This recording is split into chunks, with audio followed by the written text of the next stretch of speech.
तो एवरीवन, आज हम शिक्षा निदेशालय राष्ट्रीय राजधानी क्षेत्र दिल्ली की सामाजिक विज्ञान की वर्कशीट 87 करेंगे। तो आइए इसको शुरू करते हैं।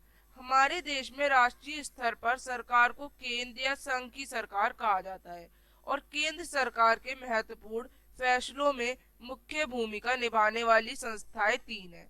कौन कौन सी? विधायिका, कार्यपालिका और न्यायपालिका। कानून बनाने वाली, कानून का पालन करने वाली और कानून की सही समीक्षा करने वाली। तो राजनीतिक संस्थाओं की आवश्यकता। सरकार पर नागरिकों की सुरक्षा, शिक्षा एवं स्वास्थ्य सुविधाएं आदि मुहैया कराने की जिम्मेदारी होती है।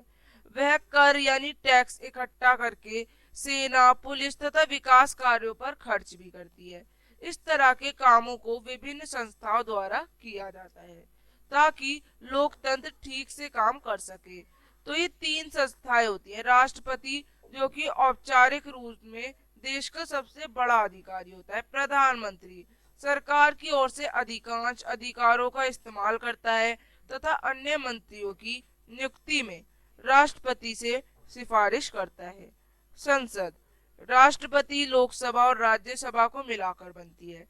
राष्ट्रपति दोनों सदनों का सदस्य नहीं होता, फिर भी संसद के फैसले इनकी मंजूरी के बाद ही लागू होते हैं। देन लोकसभा बनाम राज्यसभा, यानी इनमें वर्सेस। हमारे संविधान में राज्य सभा को राज्यों के संबंध में कुछ विशेष अधिकार प्राप्त है, लेकिन अन्य अधिकतर मामलों में सर्वोच्च जो है वो लोकसभा ही है।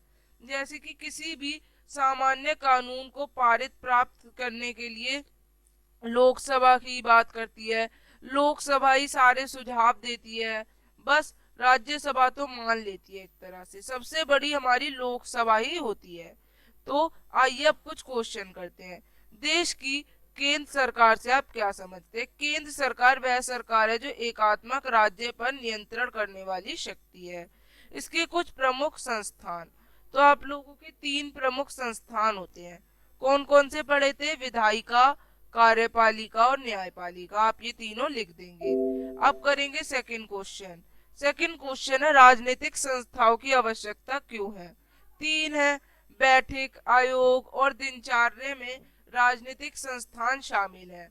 दूसरा, राजनीतिक संस्थान द्वारा शुरू की गई कोई भी देरी और कठिनाई बहुत फायदेमंद होती है, क्योंकि वे लोगों के एक बड़े समूह के साथ परामर्श के लिए प्रोत्साहन प्रदान करती हैं। संस्थाएं तर्क संगत निर्णय को बहुत जल्दी करना असंभव बना देती हैं, फिर भी वे एक बुरे निर्णय के लिए जल्दबाजी करना भी उतना ही असंभव बना देती हैं। तीसरा, कुछ राजनीतिक संस्थाओं के मुख्य निर्णय लेने में प्रमुख भूमिकाएं कौन निभाते हैं? विधायिका, कार्यपालिका और न्यायपालिका। अब लोकसभा और राज्यसभा में अंतर, तो आप लोग ये तीन अंतर लिख देंगे। यहाँ पे वर्कशीट खत्म होती है। अब हम मिलेंगे आगे की वर्कशीट्स के संग। तब तक के लिए बाय एवरीवन। चैनल को लाइक, सब्सक्राइब एंड शेयर।